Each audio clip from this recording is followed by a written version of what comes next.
কেমন আছেন সবাই? নিশ্চয়ই ভালো আছেন। আমিও ভালো আছি। তো শুরু করলাম আজকে নতুন একটি ভিডিও দিয়ে। থাম্বনেল দেখে বুঝতে পারছেন আমি কী বিষয়ে আজকে ভিডিও করব। তো আজকের ভিডিওটা হচ্ছে, মনে করেন কোনো একটা ইমেজ আছে, ওই ইমেজের আপনি কালারটা চেঞ্জ করবেন, তাই না? আপনারা থাম্বনেল দেখে বুঝতে পারছেন যে ইমেজের কালারটা বিভিন্ন কালারে। মনে করেন আমি একটা ছবি নিয়ে আসি।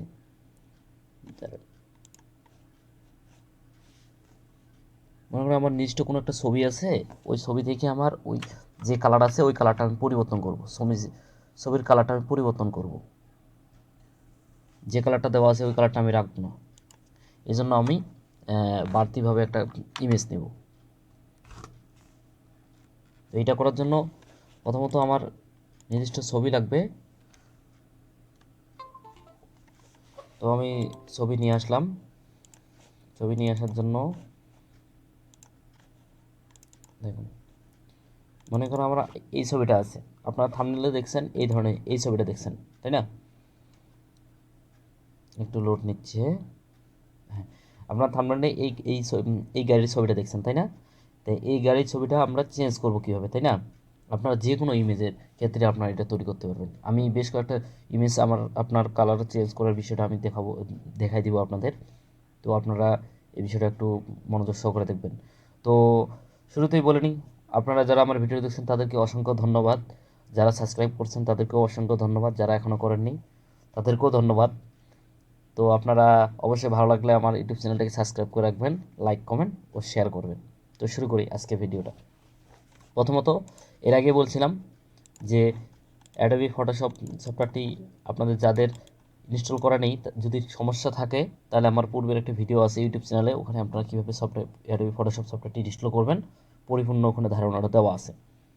তো আজকে যেহেতু আমার অ্যাডোবি ফটোশপ সফটওয়্যারটি আগে থেকে ইনস্টল করা ছিল, তো আমি সেটা আমি ওপেন করব। স্টার্ট বাটন গিয়ে অ্যাডোবি ফটোশপ সফটওয়্যারটি ওপেন করলাম। কেনার জন্য আজকে একটু সমস্যা করতেছে, লোড নিচ্ছে। তো আপনাদের অবশ্যই কম্পিউটারের কনফিগারেশন একটু ভালো রাখার চেষ্টা করবেন, কারণ সফটওয়্যারটা যখন আপনি চালু করবেন, যদি আপনাদের নর্মাল পিসি হয় তাহলে কিন্তু সফটওয়্যার আপনার কম্পিউটার হ্যাং হয়ে যাবে। সেক্ষেত্রে আপনার মোটামুটি একটু ভালো মানের একটু কম্পিউটার নেওয়ার চেষ্টা করবেন। তো ওপেন হচ্ছে।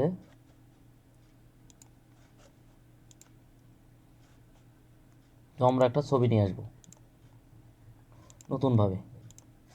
তো এটা করার জন্য আমি ওপেন যাব।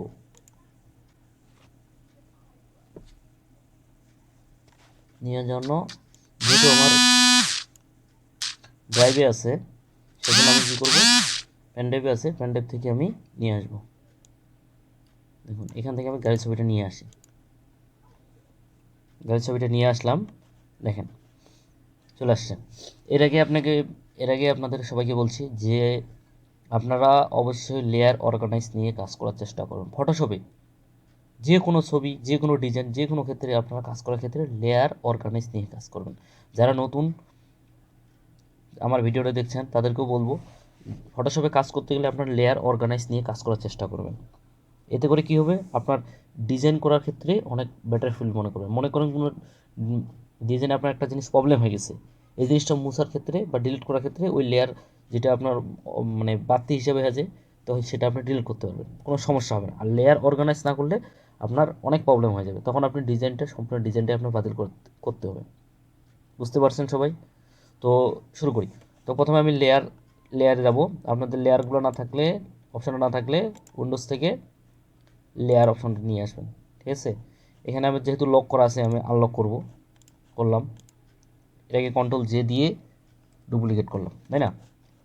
এখন এটাকে কালার পরিবর্তন করার জন্য কী করব, এটা আমি অবশ্যই যখন কাজ করবেন এটাকে সিলেক্ট থাকলাম। মনে করেন উপরেরটা আমি কপি করছি, এটা আমি সিলেক্ট করে রাখি এটা মিনিমাইজ করে রাখলাম।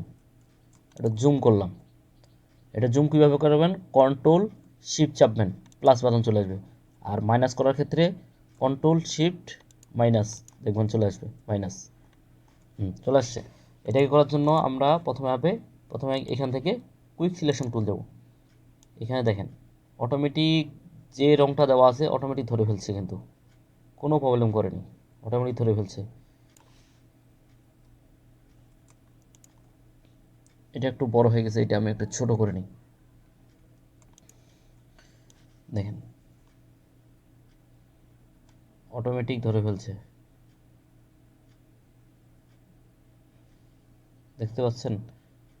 এটা খুব সুন্দরভাবে, এই টুলটির এটাই মজা যে খুব সহজে কালারটা পরিবর্তন হয়ে যাবে, কোনো সমস্যা নেই। এটা আপনারা খুব সহজে করতে পারবেন, কোনো সমস্যা থাকবে না। এটা আমি একটু জুম করে নিই, তাই না? যেহেতু আমাদের এখানে আছে, এটাকে করার জন্য প্লাস আছে, মাইনাস করতে হবে। মাইনাস করার জন্য অল্টার চাপবেন, অল্টার অল্টার চেপে ধরে রাখবেন, তাহলে মাইনাস হয়ে যাবে।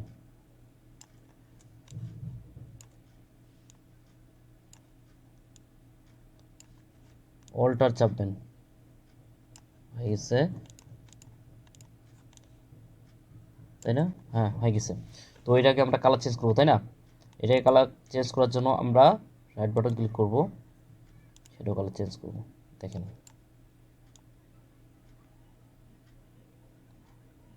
দেখছেন কালারটা পরিবর্তন হয়ে গেছে, কিন্তু খুব সহজে কালারটা পরিবর্তন হয়ে যাচ্ছে, খুব সহজে কালারটা পরিবর্তন হয়ে যাচ্ছে। এই যে এই জিনিসগুলো খুব সহজে আপনারা কালারগুলো চেঞ্জ করবেন, বুঝতে পারছেন? দেখেন ন্যাচারাল কালার একবার চলে আসছে, আগে কি কালার ছিল এখন কি কালার হয়ে গেছে, দেখছেন? আগে কি কালার ছিল, এখন দেখছেন কি কালার হয়ে গেছে, খুব ন্যাচারাল কালার হয়ে গেছে, একবারে গর্জিয়াস যেটাকে বলে। খুব সহজে আপনার কালারগুলো চেঞ্জ করতে পারবেন, খুব সহজে, তাই না? ন্যাচারাল যে কালারগুলো আছে খুব সহজে কালারগুলো আপনার চেঞ্জ করতে পারবেন যে কোনো ইমেজে আপনার। এই বিষয়টা আমি বারবার বলছি, এর আগে একটা টিউটোরিয়াল আছে এই বিষয় নিয়ে, কিন্তু আজকে পূর্ণাঙ্গ ধারণা দেওয়ার জন্য একবারে ফুলফিল যে কোনো ইমেজ আপনি খুব সহজেই এই কাজটা আপনি করতে পারবেন।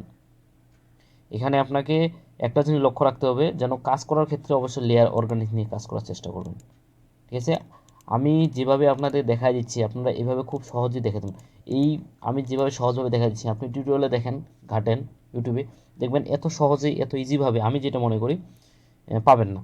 তো আপনারা অবশ্যই আমি যেভাবে দেখা দিচ্ছি আপনারা এইভাবে একটু চেষ্টা করবেন কালারটা কীভাবে চেঞ্জ করতে হয়। আমি খুব এর আগে একটু ভিডিওটা আমি দেখাইছি, কিন্তু আজকে পরিপূর্ণভাবে দেখানোর জন্যই, একবার প্রফেশনালভাবে দেখে নেওয়ার জন্যই আপনাকে এই টিউটোরিয়ালটা আমি করছি, বুঝতে পারছেন? তো আপনারা সবাই ভিডিওটা একটু খুব মনোযোগ সহকারে দেখবেন, একবারে ফুলফিল দেখার চেষ্টা করবেন। আর অবশ্যই একটা কথাই বলবো যে আমার ইউটিউব চ্যানেলটা আপনারা সাবস্ক্রাইব করে রাখবেন, ফলো করে রাখবেন, লাইক কমেন্ট ও শেয়ার করে রাখবেন অবশ্যই। আর ভিডিওর মধ্যে কোনো ভুল ত্রুটি হয়ে থাকলে ক্ষমা দৃষ্টিতে দেখবেন। ধন্যবাদ সবাইকে।